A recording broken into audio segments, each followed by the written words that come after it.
बिस्मिल्लाहिर्रहमानिर्रहीम। आप सबका भाई हामिद अली अंसारी, डिस्ट्रिक्ट बहावलनगर, पंजाब, पाकिस्तान से। दोस्तों, हामिद अली अंसारी एक सहाफ़ी तो नहीं मगर एक सहाफ़त का तालिब इल्म ज़रूर है। सहाफ़त एक वो शोबा है जो अम्बिया कराम ने अपनाया, सहाबा कराम रिज़वानुल्लाह ताला अलैहिम अजमईन ने उसको अपनाया। आज अगर एक सहाफ़ी को ब्लैक मेलर कहकर पुकारा जाता है तो कितनी ज़्यादती की बात है। सहाफ़त वो शोबा है, जुल्म के ख़िलाफ़ उठने वाली आवाज़ की ढाल बनने वाला सहाफ़ी, गरीब गुरबा के घरों पर कब्ज़ा माफिया की ढाल बनने वाला सहाफ़ी।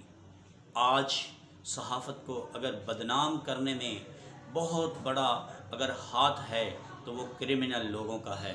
जो क्रिमिनल लोग हैं वो सहाफ़ियों को ब्लैक मेलर भी कहेंगे, गुंडे भी कहेंगे, क्योंकि सहाफ़ी अपनी जान पर खेल कर अपने कैमरे के सामने उनके करतूतों को मुल्क पाकिस्तान के लोगों के सामने उजागर करता है।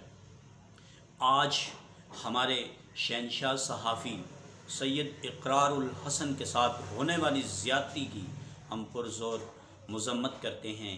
इकरारुल हसन भाई, हम छोटे सहाफ़ी आज भी आपके साथ हैं, कल भी आपके साथ हैं। अल्लाह ताला आपका हामी व नासिर, अल्लाह ताला आपको अपनी हिफाजत में रखे और तमाम आफ़ात व बलियात से महफूज रखे। आप सबका भाई हामिद अली अंसारी, डिस्ट्रिक्ट